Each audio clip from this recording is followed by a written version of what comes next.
Welcome to Brandon Hall Group's Excellence at Work podcast.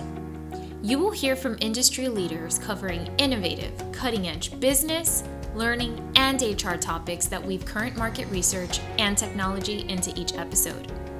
Our Excellence at Work podcast is hosted by Brandon Hall Group's Chief Operating Officer and Principal HCM Analyst, Rachel Cook. Hi, and welcome, Stephanie. It's great to have you here today. I have with me Stephanie Peskett, the Senior Vice President and Partner at BTS. How are you doing?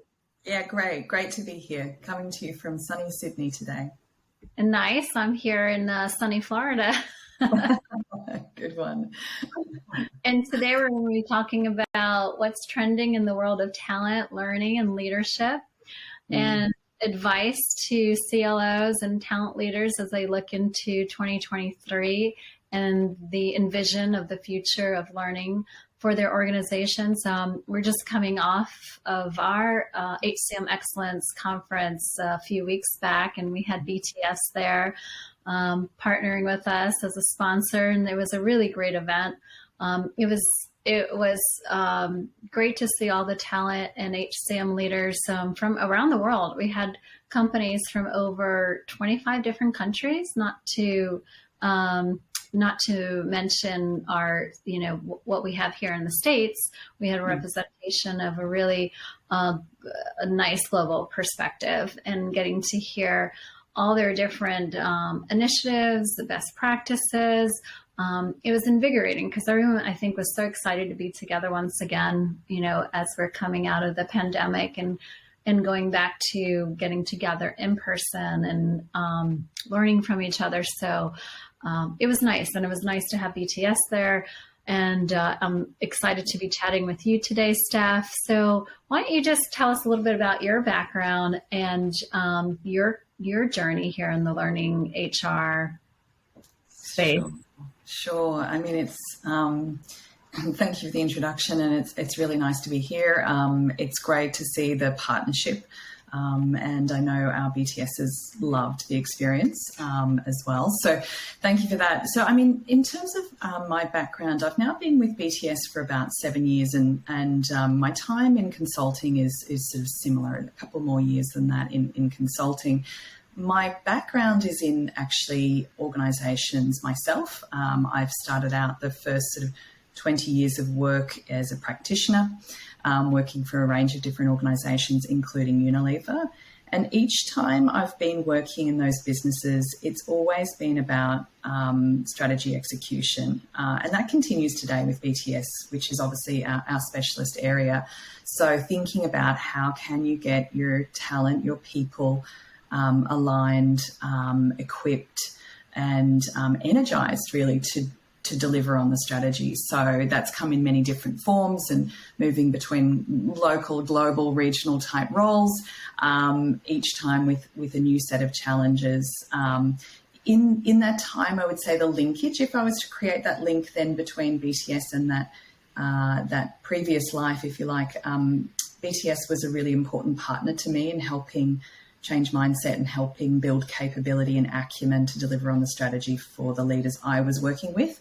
So it's kind of a happy marriage now to be part of the BTS team. And the role I do here is I lead the partnerships we have with chief learning officers, chief talent officers in a particular part of the world, which we call most of the world, which is sort of effectively not North America, not Western Europe, but Asia Pac, Australia, Middle East, Africa, Latin America, and Southern Europe. So it's a very diverse portfolio. It's absolutely fascinating. I just feel privileged to be able to solve some of the biggest challenges and to work with some of the best minds in BTS and with our partners to try and figure out how to solve for challenges I know that we all face as practitioners in the field. So that's a bit about me here.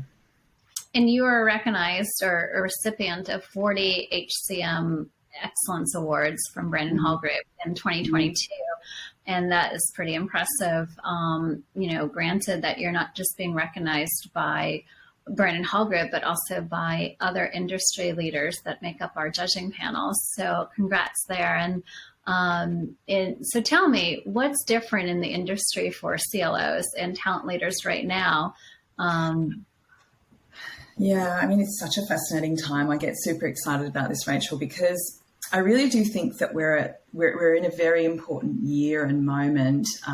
Obviously, everyone knows we're post-pandemic, but we're actually at a very unusual time as well. I think a lot has shifted in terms of the mindset around how organisations see investment in people and the strategic importance of people. And the reason I say that is if you look back over the data, go back to the last financial crisis or any of the disrupts, recessions, economic downturns, things we've had in the past, the very first thing that gets cut is the budget and the investment in learning, in talent, and it becomes all about delivering to a different set of business metrics, all, of course, which are just as important. But what's important here is that we're seeing persistent investment. In 2020, when you would have expected a substantial downturn, cuts of 20, 30, 40, 50% and more in learning budgets, we sort of saw a marginal step back. I think the industry before in 2019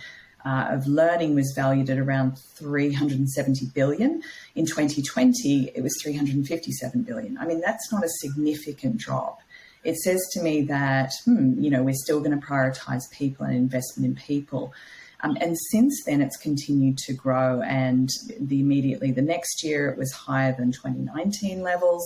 2023 is predicted to be higher again. And we're seeing growth rates in investment in people, up around 4-5%. Whereas pre-pandemic, it was 1-3%. So there's something different happening in the way that we're prioritising people and talent. So I think that's amazing and fantastic. The challenge for us as practitioners, as CLOs, CTOs, is actually there's a new scarcity. And that scarcity is perhaps not just the budget or not the budget as much as it is the time and the capacity of leaders to absorb, to take on and to prioritise their learning in a completely complex and frantic world. The pace is still relentless. It's really now about how do you maximise when you have a scarce resource in people's time and capacity for change. And what brought on this new era? Why do you think we have such a more prioritization on investing in our people? Well, I mean, scarcity of time has been, I think we can all manage that. I think we were talking before we got started today about having 3 children. That's one example of scarcity of time. But I think scarcity of time is an ongoing perpetual challenge. Complexity of roles continues to increase. But most certainly COVID has been the great disruptor. People have shifted how they work, where they work, how people intend to be developed. There have been, in addition to that, deficits that have opened up, significant gaps because we simply haven't invested in the same way. So not only are we running to keep up with, market changes, customer expectations and so on, we're also closing gaps, frankly, that have emerged because of a time like this. So it is a unique moment, though, in this sort of new era, if you like, where people may well fall back into some old habits. And, we are seeing things like in-person work creating different sets of expectations. But nonetheless, the gaps are there, and I think they certainly have been exacerbated by this period of COVID. Right. What's interesting is that we all have the same time, right? Same set of hours. That's the one thing that we all have in common. Correct. Exactly. That it has never changed. That's right. How should practitioners respond right now to meeting all these demands and really, how should they operate in this environment? Well, I sort of would say with some urgency. I have this sense in talking to practitioners, and I've been doing that a lot lately, especially in various parts of the world we've been just in the last few weeks in Korea, Japan, Malaysia, speaking with a lot of colleagues in the Middle East, US, and have been doing a significant amount of work in the UK as well. And every different place we go to, there's a sense of unease, I think, because practitioners, want to see change, but everyone seems to recognise the door is closing. We are seeing people go back into, as I mentioned, older habits, and we haven't quite nailed all of the change and the good change we'd like to see come out of a moment like this. So I think they should be looking to disrupt, to call out and challenge the things that just don't work. Try not to fall back into some of the old habits. There's always a really full agenda for a CLO and CTO. Maybe take some things off the agenda so we can focus on resetting some of the things that deserve to be reset. I also think it's very important to use our networks and our colleagues to help us to be bold about some of those resets, and that sort of underpins some of the recent work we've been doing and producing a white paper and trying to really capture what our clients are telling us they want to reset and do differently. So, so I think it's a moment for some urgency. I am very sure 12 months from now, we won't be having this kind of conversation. I think it will be quite different. It will be more about examining what is and thinking about, some tiller touches on that what is. But this is a year where I still think we have the benefit of the disrupt moment to accelerate us forward. And what are some of the most important priorities should they focus on now? We've done this, as I say, this sort of examination of what our practitioners are doing with their partners, and we found that there's probably 3 core areas. Now, they're not new areas. They are, but they are doing things differently in those areas. Those 3 areas are about core leadership, both capability and some areas around succession. So focusing on securing that core leadership. The second area we're seeing is doing more with less regarding talent. So choosing and selecting carefully some areas to make a disproportionate impact around the talent. And then the third area is about disrupting old methods and ways of looking at learning, getting rid of the learning curriculum as we knew it and starting to rethink how to adapt to a new way of continuous learning that we know people need at the rate of change in the environment we're operating. Those were the 3 principal areas we've identified. Interesting. So doing more or less, so that never seems to go away. Got it. It's, we were having that conversation 20 years ago. I know. And the thing is that, there's so much about, automation, AI should be able to help us to do some of that. But I think there's a really great quote, and I won't remember it now, but from Bill Gates about, automation will only, uncover some of the chaos in the system if the system is already chaotic. So, all of the technology and digital promises have are helpful to an extent, but we haven't realised the gains, the idea of press one button and suddenly I know my full talent ecosystem. The technology alone is not going to sort that out. No, it just gives us new opportunities and new ways of interacting, but then that sets a whole nother kind of triggers off another set of disciplines or a process that you need to kind of reorganize and rethink, and and you need people for that. So no matter how great the technology is, you still need people, and just people are going to be doing different things. And so then we need to figure out how do we get the people to understand how to do those different things. Fully agree.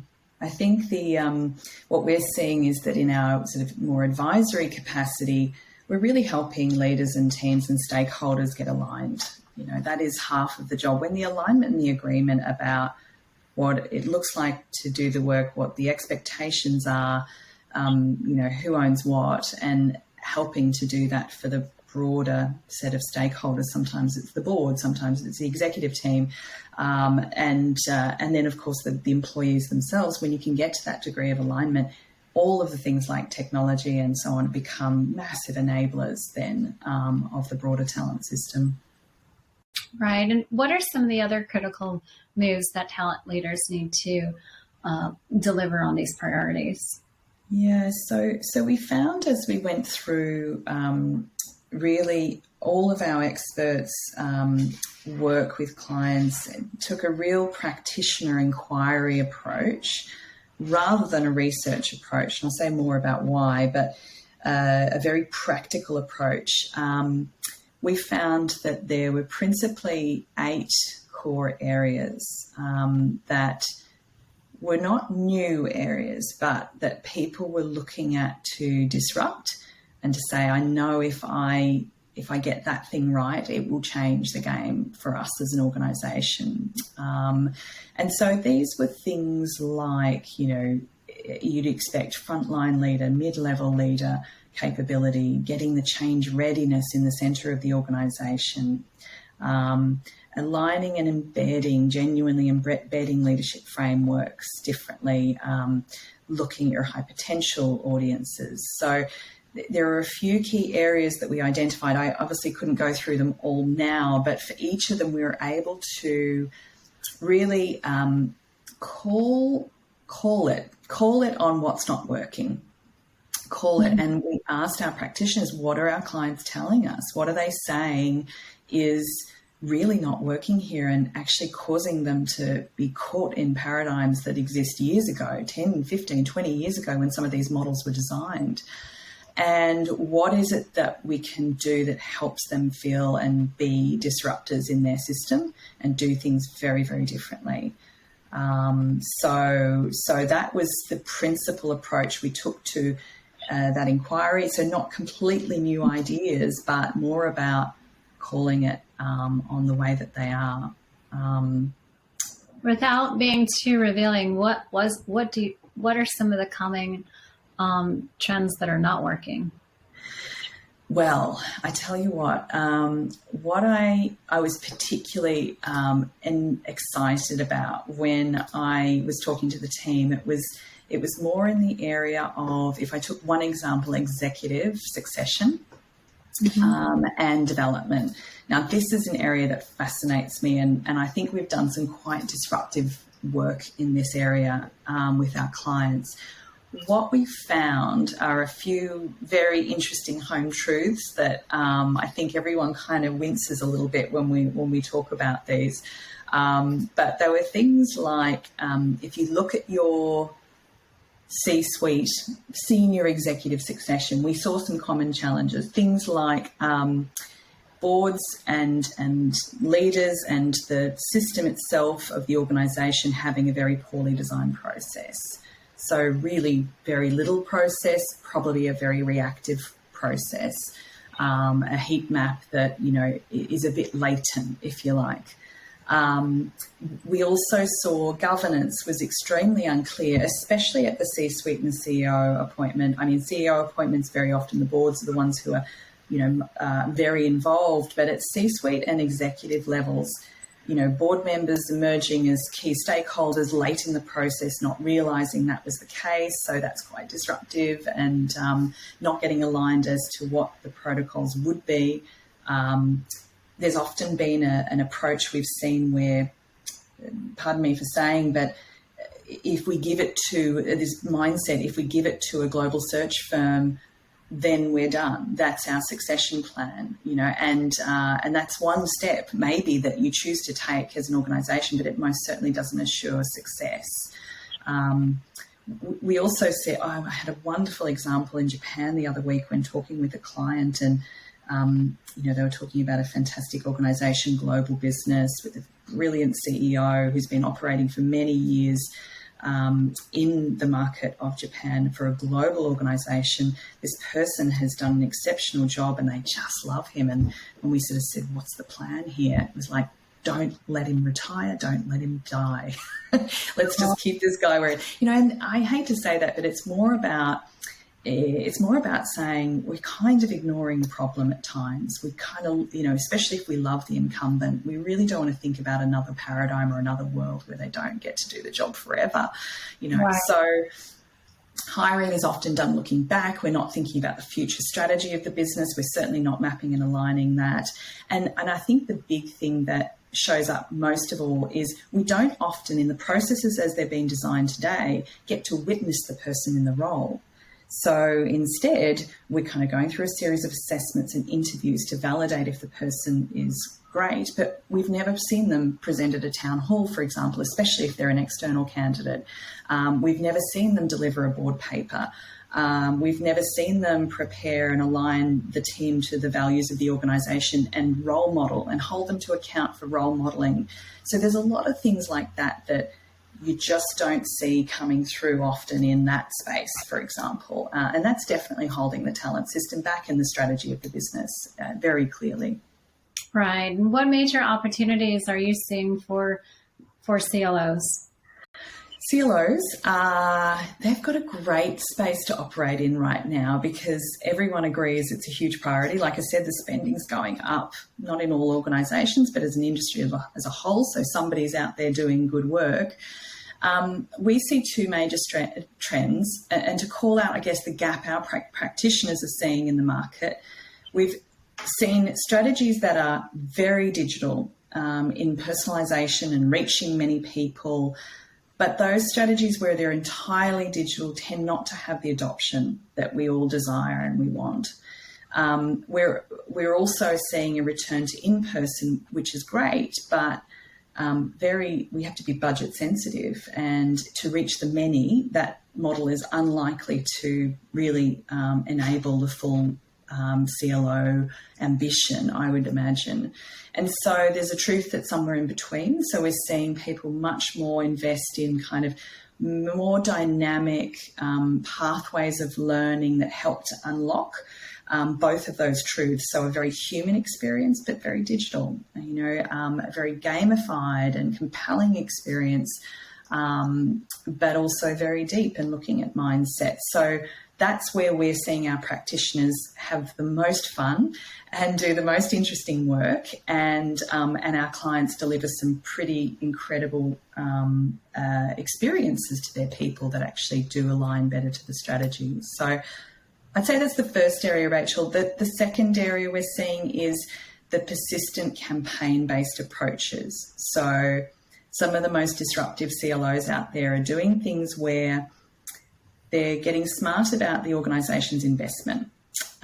They're looking at capabilities that will drive the broader strategy or culture change, and they are joining the dots across budgets in the organisation. Now, this is a bit scary at times because we have to reveal our budget, but we're seeing that, for example, supply chain director who has a budget set aside perhaps for building coaching capability at the front line, sales manager who wants to see better sales coaches, CEO who has a funding set aside for.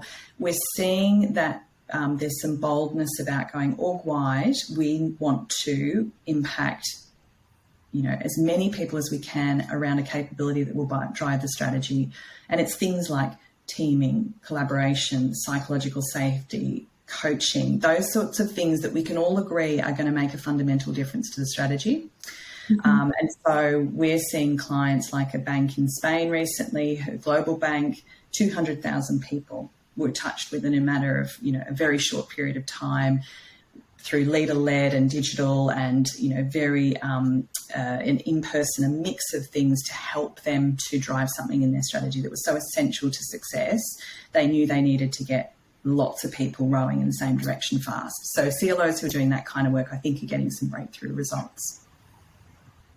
Well, that's a great stuff going on, and lots of opportunities for CLOs, especially with all the ways that we could deliver learning and offer different enriched programs. And I think, it's interesting because we are having more conversations about return to the office or in-person training.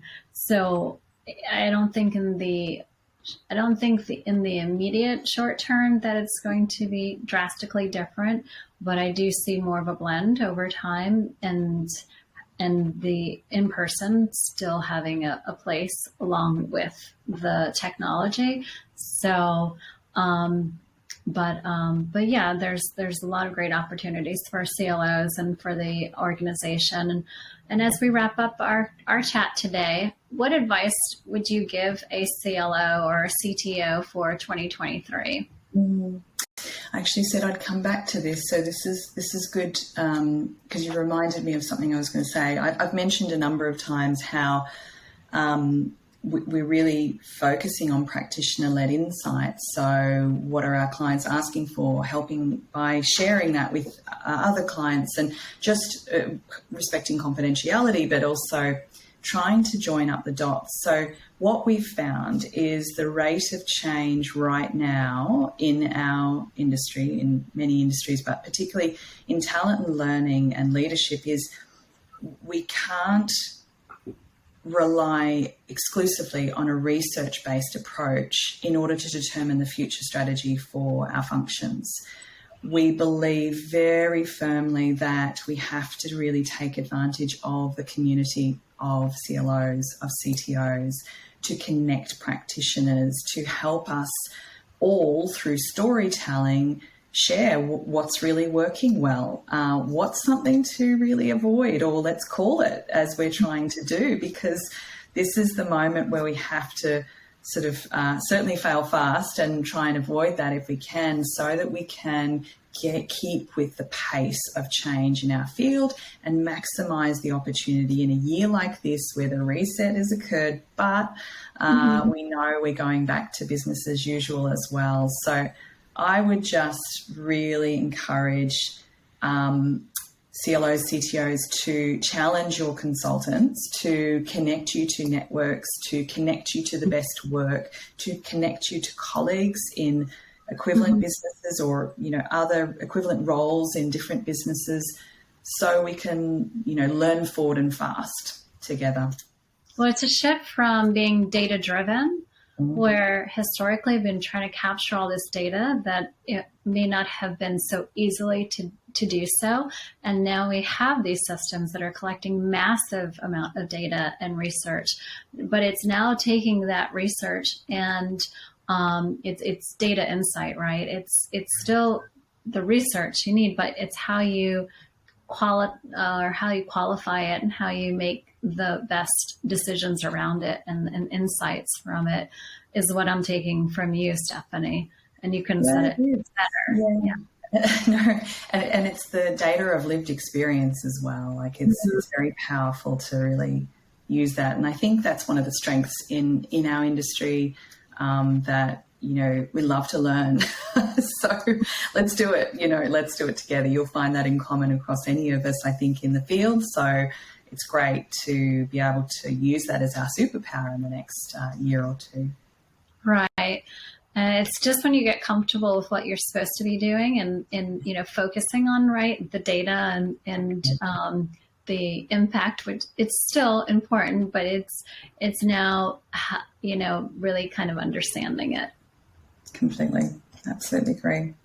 It's exciting times, Rachel. Well, thank you. Thank you, Stephanie. Thanks for sharing your perspective. And it's been lovely chatting with you today. You too. Thanks, Rachel. Thanks for your time.